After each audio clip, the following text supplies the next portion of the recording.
அந்த தேவனானவர் நமக்கு தேவையானதை நமக்கு பூர்த்தி செய்கிற தேவனாக இருக்கிறார். For me that shows that now I myself to other things. இப்ப எல்லாவற்றையும் பார்த்துக்கிறதுனால இப்ப என்னுடைய நோக்கங்களையும் என்னுடைய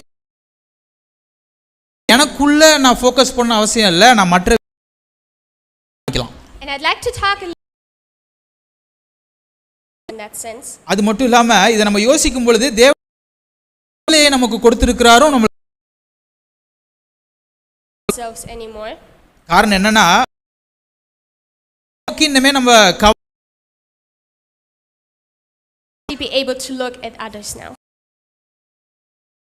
பற்றி என்ன இப்ப கவலைப்பட கொண்டுட்டு இருக்கார். நமக்கு really love hanging out with ரொம்ப பிடிக்கும். details. காரணம் சின்ன விஷயத்தெல்லாம் நீங்க I've never noticed விஷயங்கள் எல்லாம் இவங்க பாத்துருவாங்க. this ரோட்ல போயிட்டு இருப்பாங்க, இது இன்னைக்கு வந்த bonus சென்சிட்டிவான மைன்யூட்டா is wearing a new dress. இருந்தாலும் அவங்க நல்லா sometimes kids are way more can be அவேர்னஸோட அட்டென்டிவோட பாத்தீங்கன்னா ரொம்ப day we were in இருந்தோம், சரியில்லாம போயிடுச்சு and I looked very sick. இருந்தேன் பயங்கரமா, அது சரியில்லாம ஒரு சூழ்நிலையா இருந்துச்சு. Just rolled out of அப்படியே பெட்ல இருந்து அப்படியே எந்திரிச்சு the kid runs up to me அந்த நோக்கி ஓடியாந்துச்சு. and he looks me up and down and he says and he looks me up and down and he says Teresa. என்னைய பார்த்து என்ன சொன்னுச்சுன்னா என் பேரை கூப்பிட்டு தெரசா அப்படின்னு கூப்பிட்டுச்சு. You look very very pretty today. என்ன சொன்னுச்சுன்னா சம்பந்தமே இல்லாம இன்னைக்கு I was like you sure about that? நான் எனக்கு தான் தெரியும் நான் எப்படி வந்தேன் அப்படின்னு சொல்லிட்டு நான் அந்த குழந்தைய பார்த்து கேட்டேன், உனக்கு உண்மையா தான் பேசுறியா நீனு? And he was. I think that whole evening he said it 3 times or 4 times to me. அந்த ஒரு நாள்லே பாத்தீங்கன்னா 3 தடவை 4 தடவை அந்த குழந்தை அதே சொல்லிக்கிட்டே இருந்துச்சு. And it was very very sweet. அது ரொம்ப ஒரு இனிமையான ஒரு விஷயமா இருந்துச்சு. And at that moment it was exactly what I needed to hear. அந்த நேரத்துல பாத்தீங்கன்னா இப்படிப்பட்ட யாராவது இந்த மாதிரி வார்த்தையை நம்மள்ட்ட வந்து சொல்ல மாட்டாங்களான்னு நான் யோசிச்சுட்டு இருக்கும்போது இந்த குழந்தையை வந்து என்கிட்ட சொன்னது ஒரு ஆச்சரியமான விஷயமா இருந்துச்சு. Because I felt so sick and so ugly and so எனக்கு தான் தெரியும் நான் எவ்வளவு அசிங்கமா அன்னைக்கு இருந்தேன், எவ்வளவு உடம்பு சரியில்லாம இருந்தேன்னு எனக்கு தான் தெரியும். But as soon as that kid came up to me and said, "Oh, you look so pretty today." அந்த அந்த அந்த நேரத்துல அந்த குழந்தை வந்து நீ இன்னைக்கு ரொம்ப அழகா இருக்க அப்படின்னு சொல்லும் பொழுது my whole world changed. என்னுடைய உலகமே மாறி போனதை நான் பார்த்தேன். I was like, yeah, evening is saved. That's great. எனக்கு அன்னைக்கு தான் பாத்தீங்கன்னா அப்படிப்பட்ட ஒரு மகிழ்ச்சி. And in my heart I kind of get the feeling that he knew I needed that in that moment. எனக்கு என் இருதயத்துக்கு நல்லா தெரியும் இந்த மாதிரி வார்த்தைகளை தான் இந்த நேரத்துல நான் கேட்கணும் அப்படின்னு சொல்லிட்டு. Because I've seen it very very often that kids are very attentive and go to the person that kind of needs it the most in that moment. சில நேரத்துல இந்த குழந்தைகளுக்கு நல்லா தெரியும் எந்த நேரத்துல என்ன பேசணும் அப்படின்னு சொல்லிட்டு. And I sometimes wonder why kids are especially so drawn to little details. சில நேரத்துல எனக்கு ஆச்சரியப்படுறது உண்டு, எப்படி இந்த குழந்தைகளுக்கு சின்ன சின்ன விஷயங்களுக்கெல்லாம் ரொம்ப கவனத்தை செலுத்துறாங்க அப்படின்னு சொல்லி எனக்கு ஒரு பெரிய ஒரு ஆச்சரியம் இருக்கு. Why they are so free to notice those little things. எப்படி அப்படி ஒரு விடுதலையா இருக்குறாங்க, எப்படி ஃப்ரீயா இருக்குறாங்க, ஃப்ரீயா எல்லாம் பார்க்கறாங்க, எல்லாம் பேசுறாங்க நினைச்சதெல்லாம் அப்படின்னு சொல்லி எனக்கு ஒரு எப்பவுமே ஒரு ஆச்சரியம் இருக்கும். And I think partially it is because they don't worry that much about themselves. அப்புறம் தான் கண்டுபிடிச்ச காரணம் என்னன்னா அவங்கள பத்தியே ஒரு கவலை எதுவுமே கிடையாது, அதுதான் உண்மை. they know that they will get food at some point. இந்த குழந்தைகளுக்கு நல்லா தெரியும் எப்படியா அவங்களுக்கு சாப்பாடு கிடைக்க போகுதுன்னு நல்லா தெரியும். They're pretty certain of that. நல்லா தெரியும் நம்ம பட்னி இன்னைக்கு கடக்க போறது கிடையாது. They know that they will have a place to sleep that same night. நல்லா தெரியும் இன்னைக்கு நைட் படுக்கிறதுக்கு ஏதோ ஒரு இடம் இருக்குது அவங்களுக்குன்னு நல்லா தெரியும். And a roof over their heads. நல்லா தெரியும் அவங்க படுக்கும் பொழுது அவங்க தலைக்கு மேல ஒரு வீடு இருக்கும் அப்படின்னு நல்லா தெரியும். And some clothes on. கண்டிப்பாக ஏதோ ஒரு நல்ல உடை இருக்கும் அப்படின்னு அந்த குழந்தைகளுக்கு நல்லா தெரியும். Overall, they know they're taken care of, they're provided for. அது மட்டும் இல்லாம அவங்கள பார்த்துக்கிறது யாரு என்பதையும் அவங்களுக்கு நல்லா தெரியும். And I think that is why they are so free to then focus on other things. அதனால தான் நான் நினைக்கிறேன் இந்த குழந்தைங்க எல்லாம் அவங்கள பத்தி கவலைப்படாம மற்றவங்களையே பார்த்துக்கிட்டு இருக்காங்க மற்ற எல்லா டீடைல்ஸையும் நோட் பண்றாங்கன்னு நான் நினைக்கிறேன். To focus on those little things around them. அதனால தான் பார்த்தீங்கன்னா இந்த பூவு இந்த கல் இந்த ட்ரெஸ்ன்னு சொல்லி அவங்கள பத்தி கவலைப்படாதனால தான் அவங்களால மற்ற விஷயத்தை ஃபோக்கஸ் பண்ண முடியுது. And every time when I'm around kids, I'm like, yeah, I kind of want that too. ஒவ்வொரு நாளும் நான் குழந்தைகள்கிட்ட பழகும் பொழுது நானும் ஒரு நாளைக்கு குழந்தை மாதிரி இருக்கணும் அப்படின்னு ஒரு ஆசை, இதை பற்றியுமே கவலைப்படாமல் இருக்கணும் அப்படின்ட்டு. But the thing is, we've all just read Psalm 145, right? இப்போ நம்ம படித்தோம் இல்லையா சங்கீதம் 145. God is doing those exact things for us that I've just described other people do for the kids. What is that? Oh, sorry. God is doing the exact same things that I just described are people doing for the kids. பாருங்க சங்கீதம் 147 என்ன பார்த்தோம்னா நம்மளுடைய தேவனானவர் எப்படி ஒரு தகப்பனானவன் குழந்தைகளை பார்த்துக்கிறானோ அந்த மாதிரி காரியங்களை தான் தேவனானவர் நமக்கும் செய்து கொண்டிருக்கிறார் என்பது இந்த 145 சங்கீதத்தில் நமக்கு தெரிய வருது. He's our good father, he's our provider. என்ன சொல்லுதுன்னா அந்த நம்மளுடைய தேவனானவர் நல்ல தகப்பனாக இருக்கிறார், நம்மளை பாதுகாக்கிற தேவனாக இருக்கிறார், நம்மளை அனுசரிக்கிற தேவனாக இருக்கிறார். And he says that over and over and over again in his word. நல்லா படிச்சு பாத்தீங்கன்னா மறுபடியும் அந்த வசனம் ரிப்பீட் ஆயிட்டே இருக்கிறத நம்ம பார்க்கிறோம். So actually I think we are free to not worry about ourselves that much. இதுல இருந்து என்னால என்ன சொல்ல முடியும்னா இந்த வசனத்தை படிச்சதுக்கு அப்புறம் நம்மளை குறித்து நாம் இனிமே எந்த கவலையும் பட தேவை கிடையாது அப்படின்னு நல்லா தெளிவா தெரியுது. Because we know that God cares. எதனாலனா தேவனானவர் நம்மளை பாதுகாக்கிற தேவனாக இருக்கிறார், அவர் நம்மளை உபசரிக்கிற தேவனாக இருக்கிறார். And we know that God takes care of us. தேவனானவர் நம்மளை கேர் பண்ணுகிற தேவனாக இருக்கிறார். So when I look into 2026, இப்போ நான் 2026 பார்க்கும் பொழுது I actually see for all of us that kind of freedom to look around and to explore little details. இதெல்லாம் படிக்கும் பொழுது 2026ல எனக்கு ஒரு விடுதலையோட ஒரு ஃப்ரீடத்தோட என்னால் ஒரு கால் எடுத்து வைக்க முடிகிறது. காரணம் என்னன்னா என்னுடைய தேவனானவர் இயேசு கிறிஸ்துவானவர் என்னை பார்த்துக்கிற தேவனாக இருக்கிறார். To shift our focus to other things. அதனால என்னுடைய ஃபோக்கஸை நான் என்னைய பற்றியே என்னுடைய கவலையை பற்றியே சிந்தித்து கொண்டு இருக்கிறாம மற்ற விஷயத்தை என்னால் ஃபோக்கஸ் பண்ண என்னால் முடியும். காரணம் என்னன்னா என்னுடைய தேவன் ஒரு நல்ல தேவனாக இருக்கிறார். And to look out for other people, for the ones around us. என்னைய பற்றி மட்டுமே கவலைப்படாம என்னுடைய சகோதரர்கள் சகோதரிகளை பற்றி நான் கவலைப்படலாம், ஃபோக்கஸ் பண்ணலாம். இப்போ And that always reminds me of the command that Jesus gave us. இது சொல்லும் பொழுது இயேசு கிறிஸ்துவானவர் ஒரு கட்டளை கொடுக்கிறார், அது எனக்கு ஞாபகம் வருது. To love one another just as he loved us. நான் எப்படி உங்களை நேசித்தது போல நீங்களும் பிறரை நேசியுங்கள் அப்படின்னு இயேசு கிறிஸ்து சொல்றார். அந்த வசனம் எனக்கு ஞாபகம் வருது. And I think that is exactly how he was intending us to do it. அந்த கட்டளையை தான் இயேசு கிறிஸ்துவானவர் நமக்கும் சொல்கிறார், நம்மளும் அப்படிதான் பண்ணணும் அப்படின்னு சொல்லுகிறதை நம்ம பார்க்கிறோம். He gave us the freedom of not worrying about ourselves. தேவன் எதுக்கு நமக்கு விடுதலை கொடுத்திருக்கிறார்னு பார்த்தீங்கன்னா நம்மளை குறித்து கவலைப்படுவது கிடையாது, மற்றவங்களை குறித்து நாம் கவலைப்பட வேண்டும். So that we are free to love one another. அது மட்டும் இல்லாம மற்றவங்களை மேல அன்பு செலுத்த வேண்டும், அதுக்காகவும் அந்த விடுதலையை கொடுத்திருக்கிறார். And he even gave us an example of how that looked like. எடுத்துக்காட்டும் நிறைய நம்ம வேதத்தில் அவர் சொல்லியிருக்கிறத நம்ம பார்க்கிறோம்.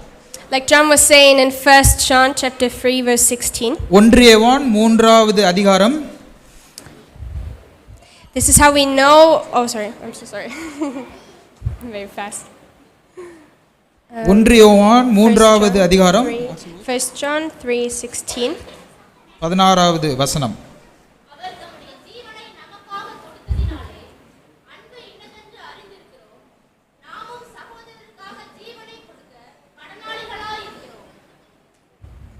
அவர் தம்முடைய ஜீவனை நமக்காக கொடுத்ததினாலே அன்பு இன்னதென்று அறிந்திருக்கிறோம், நாமும் சகோதரர்களுக்காக ஜீவனை கொடுக்க கடனாளிகளாக இருக்கிறோம். To lay your life down for one another is a very deep commitment. இந்த இந்த இந்த நாள்லையும் கூட நீங்கள் உங்கள் சகோதரருக்காக அன்பு செலுத்துனீங்கன்னா அது ஒரு சாதாரண விஷயம் கிடையாது, அது பெரிய கமிட்மெண்ட், அது பெரிய பொறுப்பு. But I believe that's a heart posture that already starts in the small things. பெரிய பொறுப்பாக இருந்தாலும் நம்ம சின்ன சின்ன விஷயங்கள்ல இருந்து நம்ம ஆரம்பிக்கலாம். And in the smallest things. சின்ன விஷயத்திலிருந்து. When I think of a community where I felt loved the most, நான் யோசிச்சு பார்க்கும் பொழுது எந்த இடத்துல நான் ரொம்ப நேசிக்கப்பட்டதாக கருதுறேன் அப்படின்னு யோசிச்சு பார்த்தா, I think of a community where I've been lifted up by other people. எந்த இடத்துல என்னை நேசிக்கிறாங்களோ அந்த இடத்துல தான் பார்த்தீங்கன்னா எனக்கு ஒரு பெரிய ஒரு விடுதலையாக என்னை ஏதோ ஒரு தூக்கி வச்சு கொண்டாடுற மாதிரியான ஒரு தோணுதல் எனக்கு அந்த இடத்துல தான், எங்கே நான் அன்பை ரிசீவ் பண்ணுறோனோ அந்த இடத்துல தான் எனக்கு கிடைக்குது. And because English is my second language, I like to have certain pictures to phrases. ஆங்கிலம் வந்து எனக்கு முதல் லாங்குவேஜ் கிடையாது. I like to have pictures to certain phrases. நான் பார்த்தீங்கன்னா நான் சில விஷயங்கள் பார்க்கும் பொழுது தான் எனக்கு அதை வார்த்தையாக சொல்ல முடியும். ஏன்னா காரணம் என்ன, இங்கிலீஷ் என்னுடைய மொழி கிடையாது. So in my heart I understand a little bit better the meaning of it. ஏன்னா என் இருதயத்தில் பார்த்தீங்கன்னா நான் பேசுறதுக்கு முன்னாடி அதுக்கான உணர்ச்சிகள் அது என்ன என்பது எனக்கு இருதயத்தில் தெரியும். So to lift someone up, I have the following picture in mind. நான் ஒரு ஆளை உயர்த்தணும்னு நினச்சிட்டேன்னா நான் முதல்ல இருதயத்தில் அதை நான் பதிவு செய்ய வேண்டும். When I was a little kid, I always went to those little concerts with my dad. நான் சின்ன புள்ளையா இருக்கும் பொழுது எப்போவுமே எங்கள் அப்பா வந்து என்னை ஒரு மியூசிக் கான்சர்ட்டுக்கு வந்து அழைச்சிட்டு போவார். And very often we'd be somewhere in the crowd. பார்த்தீங்கன்னா நிறைய கூட்டம் இருக்கும், கூட்டத்தில் எங்கேயோ நாங்கள் நிற்போம். And you know when you're a little kid, you only see legs. நீங்கள் பாருங்க, இந்த மாதிரி குழந்தைங்களா இருந்தீங்கன்னா கூட்டத்தில் மாட்டிக்கிட்டீங்கன்னா என்ன நடக்குதுன்னே உங்களுக்கு தெரியாது. And my dad is this really tall German guy. எங்கள் அப்பா பார்த்தீங்கன்னா ஒரு உயர்ந்த ஜெர்மன் மனிதன். And what he always did for me was to pick me up. அவர் என்ன பண்ணுவார்னா என்னை அப்படியே தூக்கி and to put me on top of his shoulders. அவருடைய தோள்ல போட்டுப்பார். And then I'd be able to actually see better than anyone else in the whole crowd. அவர் தோள்ல போடும் பொழுது பார்த்தீங்கன்னா எல்லாரையும் தாண்டியும் எனக்கு தெளிவாக தெரியும் முன்னாடி என்ன நடக்குது அப்படினு சொல்லிட்டு. I basically had the like VIP view of the whole. அது பார்த்தீங்கன்னா ரொம்ப ஒரு VIP சீட் மாதிரி எனக்கு தெரியும். ஏன்னா நான் எல்லாத்தையும் என்னால பார்க்க முடியும். And that is the exact picture that I have in my mind when I think of I want to lift someone up. பாருங்க, நான் மற்றவர்களை நேசிக்கணும் அப்படின்னு இப்ப படிச்சோம் இல்லையா, அது எப்படி நான் பண்றதுன்னு யோசிக்கும் பொழுது எனக்கு இந்த பிக்சர் தான் என்னோட இதயத்துக்கு ஞாபகம் வருது. Because when you think about it, to have a kid on your shoulders for 2 hours is not that comfortable. பாருங்க, ஒரு குழந்தைய 2 மணி நேரம் நம்மளால தோள்பட்டையில வச்சுக்கிட்டு நிக்க முடியாது. After a while your neck hurts, your shoulders hurt. உங்க ஷோல்டர் வலி வரும், நெக் வலி வரும். I sometimes started to like pull his hair. அது மட்டும் இல்லாமல் அது குழந்தைங்க சும்மாவும் இருக்காது, நம்ம முடியை பிடிச்சி இழுக்கும், ஏதாவது பண்ணோம். அதனால் 2 மணி நேரத்துக்கு மேலே நம்மளால் குழந்தைகளை தூக்கி வச்சுட்டு நம்மளால் இருக்க முடியாது. He made a pretty great sacrifice so that I would be in the best place possible. ஆனால் எங்கள் அப்பா பார்த்தீங்கன்னா என்னை தூக்கி இதில் தோள்பட்டையில் உட்கார வச்சனால 2 மணி நேரமாக இருந்தாலும் கூட அவர் தியாகமாக செய்ததுனால என்னால் எல்லாத்தையும் என்ஜாய் பண்ண முடிஞ்சிச்சு. And for me that really showed his love for me. அந்த தருணம் தான் பார்த்தீங்கன்னா எப்படி என்னுடைய தகப்பனானவர் என் மீது அன்பு வைத்திருக்கிறார் என்பதை நான் உணர்ந்தேன். And that is the kind of heart posture that I want to have when I lift someone up. அதே மாதிரி இருதயம் தான் எனக்கும் இருக்க வேண்டும். ஒரு மனிதனை நான் உயர்த்த வேண்டும் என்று நினைத்தால் I want them to be in the best place possible. நான் வந்து பார்த்தீங்கன்னா ஒரு நல்ல இடத்துல முதல்ல இருக்கணும். And because I love them so much, காரணம் என்னன்னா நான் மற்றவர் அந்த நபரை நான் ரொம்ப அதிகமாக நேசிக்கிறேன். I don't mind sacrificing my own comfort for that. நான் பார்த்தீங்கன்னா அந்த மனிதனுக்காக நான் எதையும் செய்ய நான் துணிச்சலாக இருக்க வேண்டும் முதலாவது. Or put in any effort for that. அவருக்காக நான் அதிகமாக எஃபோர்ட் போடுறதுக்கு நான் தயங்கக்கூடாது. Because my priority in that moment is them and not me. காரணம் என்னன்னா அந்த நேரத்தில் யார் ஃபோக்கஸ் நான் கிடையாது, அந்த பக்கத்தில் உள்ள நபராக இருக்க வேண்டியது. காரணம் என்னன்னா நான் அந்த நபரை நேசிக்க வேண்டும், இதனால நான் செய்ய வேண்டியதாக இருக்குது. And actually that is one of the main heart postures that I want to have for 2026. அந்த மாதிரியான ஒரு இருதயம் எனக்கு 2026ல இருக்க வேண்டும் என்று நான் விசுவாசிக்கிறேன். To lift people up to the best place possible. என்னை சுற்றி உள்ளவர்களை நான் தூக்கி நிறுத்த வேண்டும். எந்த அளவு எங்க அப்பா என்னை தூக்கி நிப்பாட்டினாரோ தோள்பட்டையில, அந்த அளவு நான் மற்றவர்களை தூக்கி உயர்த்துகிறவளாக இருக்க வேண்டும் என்று நான் நம்புகிறேன். Because for me that's one of the best ways to honor the people and Jesus through that. அது நான் செய்யறதுக்கு காரணம் என்னன்னா இயேசு கிறிஸ்துவை நான் அங்கீகரிக்கிறதாக நான் கருதுகிறேன். And now we can even ask ourselves the question, what is the best place possible for a person to be? நம்மளும் கேட்டுக்கலாம், நம்மளுக்கு எப்படிப்பட்ட இடம் தேவை? கீழே நிற்கணுமா இல்லை தோள்பட்டையில் உட்காரணுமா? And I think we all can very clearly say that is to be within God's will. ஒரே ஒரு விஷயம் என்னன்னா, தேவனுடைய சித்தத்துக்குள்ளே இருக்கணுமா, அதுதான் ரொம்ப முக்கியம். So when I actually want to lift up a person to be in God's will, முக்கியமாக அந்த நபரை நான் உயர்த்தும் பொழுது அந்த நபரை சும்மா உயர்த்தது கிடையாது, தேவன் என்ன சித்தம் வைத்திருக்கிறார் அந்த நபருக்கு என்பதை தெரிந்து அதுக்கு தகுந்த மாதிரி அந்த நபரை நான் உயர்த்த வேண்டும். I look at a person, நான் ஒரு நபரை பார்க்கிறேன், I see where God wants to place them or has placed them. அந்த நபரை நான் பார்க்கும் பொழுது நான் முதல்ல எனக்கு தெரியணும் தேவன் அந்த மனிதனுக்கு என்ன சித்தம் வைத்திருக்கிறார் என்பது எனக்கு முதல்ல புரியணும். And I want to submit to that. அதுக்கு அந்த தேவன் அந்த மனிதனுக்கு என்ன சித்தம் வைத்திருக்கிறாரோ அதற்கு நான் அர்ப்பணிக்க வேண்டும். அதுக்கப்புறம் தான் அந்த மனிதனை நான் உயர்த்த முடியும். In that context, one of the friendships that I love to think of is Jonathan and David's. ஒரு பைபிளில் ஒரு அருமையான ஒரு கதை இருக்குது. என்ன கதைன்னா, யோனத்தானும் தாவீதுக்கான ஒரு கதை ஒன்று இருக்குது. Yeah. We probably all know the story of those two. அந்த ஜோனத்தான் டேவிட் கதை வந்து எல்லாருக்குமே தெரிஞ்சிருக்கும். How Jonathan technically had all of the legal rights but saw that David was God's anointed one. ஆக்சுவலாக யார் ராஜாவா ஆகணும்னா யோனத்தான் தான் ராஜாவா ஆகணும் தாவீதுக்கு பதிலாக. That David was anointed to be king. ஆனால் தேவனானவர் என்ன பண்ணுறாரு, தாவீதை வந்து நீ தான் ராஜான்னு சொல்லி அவனை அபிஷேகம் பண்ணுகிறதை நம்ம பார்க்குறோம். And Jonathan saw that that was David's place given by God. ஆனால் ஜோனத்தானுக்கு நல்லா தெரியுது, நான் தான் ராஜாவானோ, இருந்தாலும் தேவனானவர் அந்த மனிதனுக்கு என்ன சித்தம் வைத்திருக்கிறார், அவன் தான் ராஜாவாகணும் என்கிறது தான் தேவனுடைய சித்தம். And out of reverence to God and love for David, Jonathan தேவன் மேலே வைத்திருந்த அந்த அன்பின் நிமித்தமாக he submitted to that. தேவனுடைய அந்த சித்தத்துக்கு அவன் சரண்டர் ஆகிறதை நம்ம பார்க்கிறோம். And even when we look at this little machine skid, இப்போ நம்ம ஒரு நாடகம் பார்த்தோம் இல்லையா, எப்படி அந்த மிஷின் பார்ட்ஸ் எல்லாமே பார்த்தோம். even there at some point the parts realized that each part had a place. ஒரு காலகட்டத்தில் நம்ம பார்த்தோம் அந்த எப்படி அந்த பார்ட்ஸ்லாம் வந்து தப்பாக செயல்பட ஆரம்பித்ததையும் நம்ம பார்த்தோம். And they submitted to it. ஆனால் சரியாக சரண்டர் ஆகி சரியாக வேலை செய்யும் பொழுது, சப்மிட் ஆகி செய்யும் பொழுது அந்த மிஷினானது சரியாக வேலை செய்கிறத நம்ம பார்த்தோம். In a sense of allowing each part to be where it's supposed to be. ஒவ்வொரு பார்ட்டுமே ஒவ்வொரு டிவைஸுமே எந்த இடத்துல இருக்கணுமோ அந்த இடத்துல இருக்கும் பொழுது எல்லா சிஸ்டமே சரியாக வேலை செய்கிறதையும் நம்ம பார்த்தோம். So once again when I look into 2026, மறுபடியுமாக 2026 நோக்கி நான் பார்க்கும் பொழுது I see a lot of God's goodness. தேவன் எனக்கு எவ்வளோ நன்மை செய்திருக்கிறார், நம்மளுக்கு எவ்வளோ நன்மை செய்ய போகிறார் என்பதை தான் நான் பார்க்கிறேன். God taking care of each and every single one of us. இங்கே உட்கார்ந்து இருக்கிற ஒவ்வொருவரையும் தேவனானவர் பாதுகாத்து கொண்டிருக்கிறார், கேர் பண்ணிட்டு இருக்கிறார். Pouring out his love over us. அது மட்டும் இல்லாமல் அவருடைய அன்பை நம்ம மேலே வைத்திருக்கிறார். And through that we are free to love someone else. இதன் மூலமாக நாம் விடுதலை பெற்றவர்களாக இருக்கிறோம், அதனால் நம்மளால் மற்றவர்களை நேசிக்க முடியும்.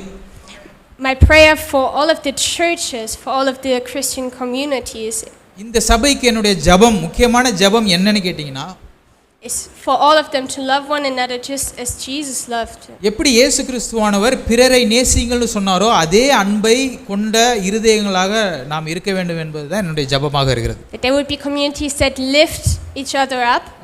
எப்படி நம்ம மற்றவங்களை தூக்கி நம்மளுடைய பலத்தை தாண்டி தூக்கி நிப்பாட்ட முடியும் என்று யோசிக்கிற ஒரு மனிதனாக இருக்கிறது. Lift up their brothers and sisters to the best and highest place possible. நம்மளுடைய சகோதரர்களையும் நம்மளுடைய சகோதரிகளையும் எப்படி நம்மளால முடிந்த பலத்துக்கு தூக்கி நிப்பாட்ட முடியும் அப்படின்னு யோசிக்கிற ஒரு மனிதனாக இருக்க வேண்டும் என்பது என்னோட ஜெபமே. And submitting to what God is doing in the other person's life. அது மட்டும் இல்லாம தேவனானவர் என்ன பக்கத்தில் உள்ள ஆட்களுக்கு என்ன திட்டம் வைத்திருக்கிறார், என்ன நோக்கம் வைத்திருக்கிறார் என்பதை நம்ம அறிந்து செயல்படுகிற ஒரு மனிதனாக இருக்க வேண்டும். And that is a heart posture that I'd like to really carry. அதுதான், அப்படிப்பட்ட இருதயம் தான் நமக்கு தேவை. And where I pray that God would make me sensitive. என்னுடைய ஜெபம் என்னன்னா, இந்த நாளிலும் கூட உங்களுடைய இருதயங்களை தேவனானவர் அப்படி மாற்றுவாராக. I'd like to end with the words of John. 1 யோவானிலிருந்து ஒரு வசனம் படித்து முடிக்க விரும்புகிறேன். From 1 John chapter 4 verse 7. 1 யோவான் 4வது அதிகாரம் 7வது வசனம். பிரியமானவர்களே, ஒருவரிலொருவர் அன்பாய் இருக்க கடவோம், ஏனெனில் அன்பு தேவனால் உண்டாயிருக்கிறது, அன்புள்ள எவனும் தேவனால் பிறந்து அவரை அறிந்திருக்கிறான். Yeah. Thank you. Yeah, thank you so much. So yeah, in 2026, dear friends, let us just love one another. இந்த 2026ல என்ன செய்ய போறோம்னா ஒவ்வொரு நம்ம சகோதரர்களையும் சகோதரிகளையும் நேசிக்க கற்றுக்கொள்வோம். For love comes from God. காரணம் என்னன்னா இந்த அன்பானது தேவனிடத்தில் வருகிற அன்பாக இருக்கிறது. I'd like to close in a word of prayer. ஜெபம் செய்து முடிக்க விரும்புகிறேன். Lord, I thank you for the love that you poured out over us. ஆண்டவரே, இந்த நாளிலும் இந்த நீர் எங்களுக்கு மேல் வைத்திருந்த அந்த அன்பிற்காக நன்றி. I thank you for the blessing that we've received in the past year. கடந்த ஆண்டிலே நீ எங்களை ஆசீர்வதித்ததற்காக நன்றி. And for the things that we will receive this year. இந்த ஆண்டிலும் நாங்கள் ஆசீர்வதிக்கப்படுவோம், அதற்காகவும் நன்றி செலுத்துகிறேன். Thank you, God, that no matter what will happen, என்ன நடந்தாலும் சரி, we know that you are there with us. எங்களுக்கு நல்லா தெரியும் நீங்கள் எங்கள் கூட இருக்கிறீங்க அப்படின்னு. You are our rock, you are our foundation. நீங்க தான் எங்களுடைய ஒரு ஃபவுண்டேஷனாக இருக்கிறீங்க, எங்களுடைய ஆதாரமாக இருக்கிறீங்க.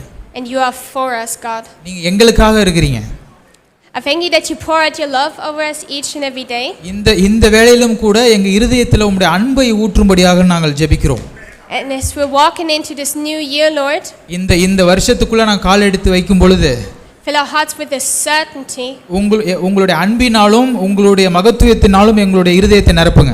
Anchor in our hearts எங்கள் இருதயத்தில் அந்த அன்பானது பற்றி பிடிக்கட்டும். the knowledge of your goodness, of your character. காரணம் என்னன்னா உங்களுடைய குணாதிசயம் எங்களுக்கு நல்லா தெரியும். நீங்கள் அன்பாகவே இருக்கிறீர்கள். Would wherever we go, நாங்க எங்க போனாலும் சரி, we know who you are நீங்கள் யார் என்பது எங்களுக்கு நன்றாக தெரியும். and what you've done for us. நீங்கள் எங்களுக்கு என்ன செய்திருக்கிறீர்கள் என்று நாங்கள் நன்றாக அறிவோம். Help us to remember எங்களுக்கு அதை ஞாபகம் வைத்துக்கொள்ள எங்களுக்கு சக்தியை தாங்க. and to speak words of life, Lord. நாங்கள் பேசும் பொழுது எங்கள் வாயிலிருந்து வருகிற வார்த்தை ஜீவனை உண்டாக்கட்டும்.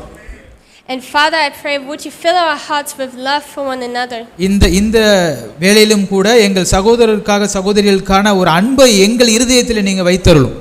Would you help us not to worry about ourselves, Lord? இந்த நாளிலும் கூட எங்களை பற்றி ஏதாவது கவலை இருக்கும் என்று சொன்னால் நாங்கள் கவலைப்படாதபடி எங்கள் இருதயத்தை மாற்றி அருளும். But would we shift our focus to the ones around us, இப்ப Lord? எங்களை பற்றியே நாங்கள் ஃபோக்கஸ் பண்ணாதபடி மற்றவர்களை நோக்கி நாங்கள் ஃபோக்கஸ் பண்ணும்படியான ஒரு இருதயத்தை எங்களுக்கு தாங்க. Open our eyes to them, Father. எங்கள் கண்களை திறந்தருளும் ஆண்டவரே. And show us their needs. அவங்க எங்க உற்றார் உணவினர்களுக்கு என்ன தேவையோ அந்த தேவையை நாங்கள் அறியும்படியாக எங்களுக்கு And how we can lift them up, Lord. அதை எங்களுக்கு தெரியப்படுத்தும் ஆண்டவரே. அதனால எங்களால் உயர்த்த முடியும் அந்த நபரையோ. How we can support them in your will. உம்முடைய சித்தத்தின்படி அவர்களை நாங்கள் சப்போர்ட் பண்ணும்படியான ஒரு பலத்தை எங்களுக்கு தாங்க. And give us your words to speak over their life. உம்முடைய வார்த்தை நாங்க அந்த மனிதனுக்கோ அந்த மனுஷிக்கோ பேசும்படியான ஒரு சந்தர்ப்பத்தை ஏற்படுத்தி தாங்க. Lord, we give to you our